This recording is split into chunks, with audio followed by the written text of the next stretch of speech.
Hello दोस्तों, नमस्कार। MCC classes में दोस्तों आपका स्वागत है। आज हम पढ़ रहे हैं मध्य प्रदेश। ठीक है, अब मध्य प्रदेश में क्या पढ़ने वाले हैं दोस्तों? खनिज पढ़ने वाले हैं। तो खनिज की हम बात करते हैं दोस्तों। एक वीडियो में पहले भी अपलोड कर चुका हूं खनिज का, ठीक है, तो वो भी आप देख लीजिएगा। मैंने उसमें क्या किया था कि कौन से जिले में कौन सा खनिज पाया जाता है, ये चीज़ मैंने आपको वहाँ पे दर्शाई थी, ठीक है। और यहाँ पे क्या बात करेंगे हम दोस्तों, जो क्वेश्चन पुराने बने हैं आपके व्यापम में, वो सारे पेपर आज देखने वाले हैं जेल प्रेरी की दृष्टि से, ठीक है। तो जल्दी से लाइक और शेयर जरूर कर दीजिएगा दोस्तों। नक्शे से पढ़ने वाले हैं, बिल्कुल मध्य प्रदेश का नक्शा आप निकाल लीजिए। दूसरी बात, आप टेलीग्राम चैनल को अभी तक ज्वाइन नहीं किया है तो उसको भी आप ज्वाइन कर सकते हैं।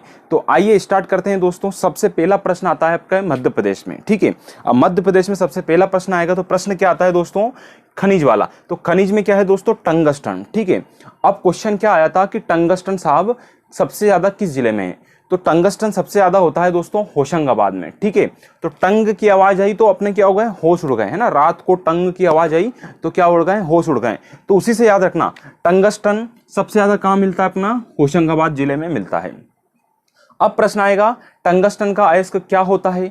तो टंगस्टन का अयस्क होता है दोस्तों वुल्फ्रोम। क्या होता है दोस्तों? वुल्फ्रोम जो होता है टंगस्टन का अयस्क है। ये दो प्रश्न अपने एक क्वेश्चन से बनते हैं, तो आप इसको याद रखना। तीसरा जो क्वेश्चन है वो बनेगा दोस्तों, अपना क्वेश्चन बनने वाला है कि साहब होशंगाबाद जिला किस संभाग में आता है? तो होशंगाबाद जिला जो है दोस्तों वो आता है अपने किस संभाग में आएगा?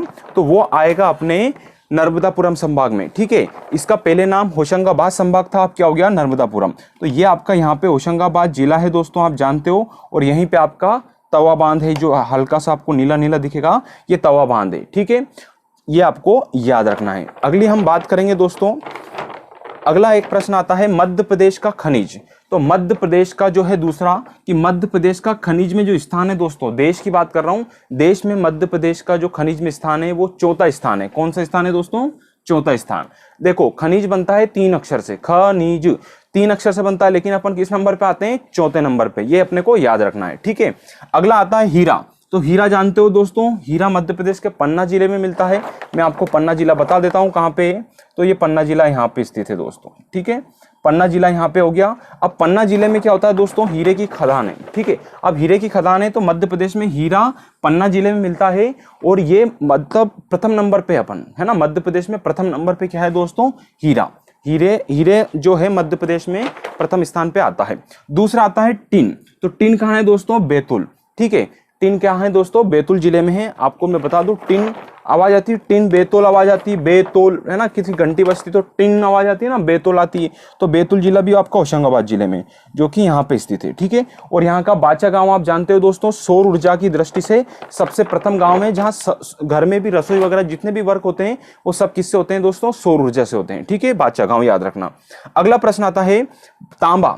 तांबा मध्य प्रदेश में 22% पाया जाता है। जो टोटल अपने देश में तांबा होता है उसका 22% मध्य प्रदेश में पाया जाता है, ठीक है। ये तांबा याद रखना, 22% मध्य प्रदेश में पाया जाता है टोटल पूरे देश में, देश का, ठीक है। अब तांबा होता कहाँ है? मलाजखंड में होता है। मलाजखंड कहाँ पड़ता है दोस्तों?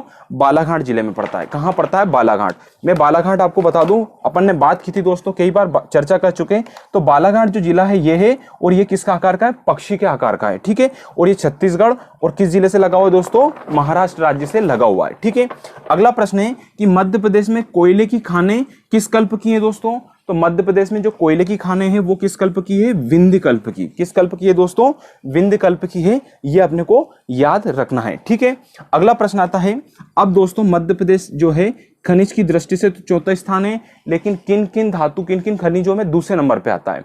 तो ये है दोस्तों, पहले तो चूना लगाने में, समझ रहा हूं, याद करने का बता रहा हूं, चूना पत्थर में, ठीक है, दूसरे नंबर पे आ गया। चूना लगाया तो क्या हो गया? Rock phosphate. चूना लगा के क्या बन गया? अपन रॉक बन गए, ठीक है।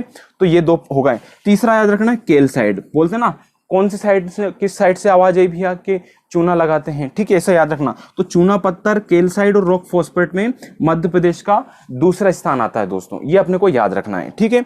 अगला प्रश्न है मैग्नीज। तो मैग्नीज दोस्तों मध्य प्रदेश में 50% मैग्नीज पाया जाता है। कितने प्रतिशत? मध्य प्रदेश में पूरे देश का 50% लगभग मैग्नीज पाया जाता है। और ये कहाँ पे? सबसे ज्यादा जो मध्य प्रदेश में पाया जाता है वो कहाँ पे?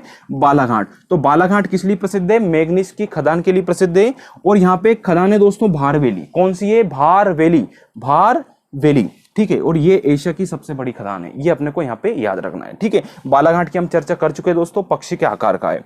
अगला प्रश्न है, मध्य प्रदेश का सबसे छोटा कोयला क्षेत्र क्या है दोस्तों? मध्य प्रदेश का सबसे छोटा कोयला क्षेत्र कौन सा है? तो मध्य प्रदेश का सबसे छोटा कोयला क्षेत्र आता है दोस्तों उमरिया कोयला क्षेत्र। कौन सा है? उमरिया। उमरिया जिला में बता देता हूं आपको कहां पड़ता है, चलो दोनों साथ में चर्चा करेंगे। और सबसे छोटा क्षेत्र हो गया उमरिया कोयला क्षेत्र, और सबसे बड़ा है दोस्तों सुहागपुर कोयला क्षेत्र जो कि शहडोल जिले में पड़ता है। ठीक है, अब दोनों की बात करते हैं, सबसे कम कहां पड़ता है दोस्तों? उमरिया। तो सबसे पहले उमरिया की हम बात कर लेते हैं, ये उमरिया में सबसे छोटा है, और इसी के जस्ट बगल में आपका ये शहडोल जिला पड़ता है, यहाँ पे आपका सबसे ज्यादा और यहाँ पे सबसे कम मिलता है, ये आपको याद रखना है दोस्तों। ठीक है, शहडोल भी आपका एक संभाग है जो कि मध्य प्रदेश का 10वां संभाग है। ठीक, फिर आता है सर्वाधिक मात्रा में कोयला किस प्रकार का कोयला होता है मिलता है मध्य प्रदेश में? तो मध्य प्रदेश में सर्वाधिक जो प्रकार का कोयला मिलता है वो मिलता है बिटुमिनस का, और कोयले की जो 4 प्रकार के कोयले होते हैं आपको मैं बता चुका हूं। ठीक है, पर मध्य प्रदेश में बिटुमिनस कोयला सबसे ज्यादा पाया जाता है, ये आपको अच्छे से याद रखना है दोस्तों। ठीक है, वीडियो अच्छा लग रहा तो प्लीज लाइक जरूर कीजिए और शेयर करना बिल्कुल ना भूले दोस्तों, है ना, आप शेयर नहीं करते, प्लीज शेयर कीजिए। ठीक है, अगला क्वेश्चन की मैं चर्चा करता हूं दोस्तों, जो अगला प्रश्न आता है वो है अपना कि किस खनिज का उपयोग क्या है, किस खनिज का उपयोग ईंट भट्टों में किया जाता है? ठीक है, तो मैं बता रहा हूं कौन सी खनिज का यूज करते हैं, अग्निरोधी मिट्टी का। ठीक है, अग्निरोधी मिट्टी का उपयोग काय में करते हैं दोस्तों? ईंट भट्टे जो बनाते हैं ना अपन, ईंटें आपने देखी होगी, उसमें इसका हम यूज करते हैं दोस्तों, तो ये अपने को याद रखना है। अगला आता है गेलेना। ठीक है, गेलेना सॉरी चीनी मिट्टी आती है दोस्तों। चीनी मिट्टी किसका अयस्क है? तो चीनी मिट्टी का अयस्क है दोस्तों केओलिन, यानी कि केओलिन को ही चीनी मिट्टी कहते हैं दोस्तों, ये अपने को याद रखना है। और मध्य प्रदेश के ग्वालियर क्षेत्र में सबसे ज्यादा पाई जाती है। ठीक है, क्योंकि यहाँ पे जलोढ़ मिट्टी भी पाई जाती है, उससे याद रखना। तो केओलिन ग्वालियर, तो ग्वालियर कहाँ है दोस्तों? ये ग्वालियर है, और यहीं पे दोस्तों क्या है अपना घाटी गांव अभ्यारण्य। कौन सा अभ्यारण्य? घाटी गांव अभ्यारण्य ग्वालियर में। ठीक है, अगला प्रश्न आता है लौह अयस्क। लौह अयस्क का निर्यात किस किस देशों में होता है? तो लौह अयस्क का जो निर्यात होता है दोस्तों वो किन देशों में होता है? तो 2 देश हैं दोस्तों जहां पे लोहे का निर्यात होता है, मध्य प्रदेश से। क्या है? मध्य प्रदेश से किन किन देशों में लोहे का निर्यात होता है? ठीक है, आयात मतलब आना और निर्यात मतलब जाना, तो ये याद रखना, जर्मनी और जापान। जर्मनी और जापान में ये चीजें होती है। अब कैसे याद रखना है दोस्तों? मैं आपको विश्व का नक्शा बता देता हूं, है ना, मेरे पास थोड़ा छोटा है ना बताने के लिए, बाकी टंग रहा है इसलिए। ठीक है, तो ये जर्मनी और जापान में बता देता हूं। देखो आप जानते होंगे जापान ये यहाँ पे स्थित है दोस्तों, ठीक है, और जर्मनी आपका यहाँ पर है। तो जर्मनी और जापान अच्छे से दिख रहा होगा मेरे ख्याल से, यहाँ पे जर्मनी पड़ता है यूरोप में और जापान पड़ता है आपका एशिया में। ठीक है, तो ये दोनों चीजें आपको याद होनी चाहिए। ठीक है दोस्तों, ये जापान है और ये जर्मनी। ठीक, ये यहां से निर्यात कर दिया लोहे का। अब बात आती है दोस्तों मैग्नीज। मैग्नीज का निर्यात किन किन देशों में होता है? तो मैग्नीज का निर्यात होता है दोस्तों 4 देशों में, अमेरिका, ब्रिटेन। अमेरिका जानते हैं अभी ताकत है विश्व की सबसे बड़ी, ऐसा याद रख लो। ब्रिटेन याद है जिससे हम आजाद हुए दोस्तों। ठीक है, तीसरा आता है जर्मनी, अभी चर्चा करी, जर्मनी में आपका लोहे का भी निर्यात होता है और मैग्नीज का भी निर्यात होता है, और रूस याद रखना है। ठीक है, तो मैं बता देता हूं दोस्तों आपको, सबसे पहले तो अमेरिका, तो अमेरिका यहाँ पे पड़ गया अपना। ठीक है, रूस यहाँ पे पड़ गया, जर्मनी मैंने बता दिया आपको, और एक और कौन सा बच रहा? जर्मनी, जापान और आपका ब्रिटेन बच रहा दोस्तों। तो ये ब्रिटेन, यहाँ पे ब्रिटेन आ गया। ठीक है, जर्मनी के जस्ट इधर पास ही आपका ब्रिटेन मिल जाएगा। ठीक है, आप यहाँ पे देख सकते हैं दोस्तों, ये रूस है। ठीक है, यहाँ पे आपका जर्मनी, ये जापान हो गया, ये आपका यूके हो गया, यानी कि आपका ब्रिटेन हो गया, और यहाँ पे आपका अमेरिका हो गया दोस्तों। तो ये देश आपको अच्छे से याद रखना है, नक्शे में देख लीजिए। अब मेरे को क्या करना है दोस्तों, है ना, बोलना तो नीचे, पर मैं बोल रहा हूं कि आप थोड़ा कमेंट करना है। क्या करना है? कमेंट। ये जो जितने भी देशों की हमने बात की, 5 देशों की टोटल, उन 5 देशों की राजधानी और मुद्रा आपको कमेंट में हमें आंसर देना है दोस्तों। ठीक है, अगला प्रश्न आता है मध्य प्रदेश की प्रथम खनिज नीति कब आई? तो मध्य प्रदेश की जो प्रथम खनिज नीति आई वो आई थी 1995 में। कब आई थी दोस्तों? 1995 में आई थी। ठीक है, दूसरी खनिज नीति कब आई? 2002 में आई थी दोस्तों। तीसरी खनिज नीति जो वर्तमान में चल रही है वो कब आई? 2010 में आई।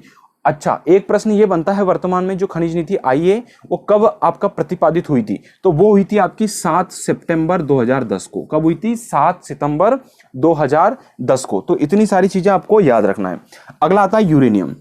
मध्य प्रदेश में यूरेनियम सबसे ज्यादा कहाँ होता है? तो मध्य प्रदेश में सबसे ज्यादा यूरेनियम कहाँ होता है दोस्तों? शहडोल जिले में, और शहडोल जिलों में आपको बता चुका हूं। ठीक है, फिर आता है तांबा और हीरा। क्या है दोस्तों? तांबा और हीरा मध्य प्रदेश जो आपके टोटल भारत देश है उसमें सबसे ज्यादा तांबा और हीरा मध्य प्रदेश में पाया जाता है। तो एमपी दोस्तों फर्स्ट है तांबा और हीरा में, ठीक है। अगला आता है किस जिले में सीसा के भंडार मिले हैं दोस्तों। तो ये करंट अफेयर का क्वेश्चन बन सकता है कि किस जिले में सीसा के भंडार मिले हैं। तो ये मिले हैं दोस्तों दतिया जिले में, ठीक है। और दतिया जिला की कॉन्स्टिट्यूएंसी जानते हो दोस्तों, किसका विधानसभा क्षेत्र है आपका, ठीक है। तो ये दतिया जिला यहाँ पे आपका दतिया जिला पड़ता है, ठीक है, पीताम्बरा पीठ, ठीक। इतनी चीज यहाँ पे होती है। अगली हम बात करते हैं दोस्तों, अगला आता है मध्य प्रदेश गौण खनिज नियम। ये गौण खनिज नियम क्या होता है? तो गौण खनिज नियम वो होता है जैसे कि अपने गांव है, अभी हमारा गांव है तो गांव में पंचायत लगेगी आपकी। तो गांव में कोई सी चीज मिली खनिज के रूप में, तो उसका जो है खनिज जो उत्पादन करेगा, जो भी खनन करेगी, वो ग्राम पंचायत या जो भी पंचायत लगती है अपनी, उससे बिना पूछे कोई भी नीति नहीं अपनाई जाएगी उस क्षेत्र में, ठीक है, नदी के आसपास। तो ये याद रखना को गौण नियम कब बना था? 1996 में। ये मध्य प्रदेश गौण नियम कब आया? 1996 में अपने सामने आया, ठीक।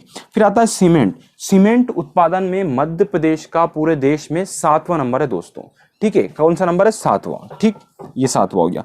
फिर आता है दोस्तों माइका। तो माइका सबसे ज्यादा कहाँ मिलता है? बालाघाट, फिर आपका होशंगाबाद और छिंदवाड़ा, 3 जिले हैं, ठीक है, बालाघाट, होशंगाबाद और छिंदवाड़ा। मैं बता दूं, बालाघाट आपको बता दिया, होशंगाबाद आपको बता दिया, छिंदवाड़ा जस्ट यहीं पे पास में आपका, ठीक है, जो क्षेत्रफल की दृष्टि से सबसे बड़ा जिला है।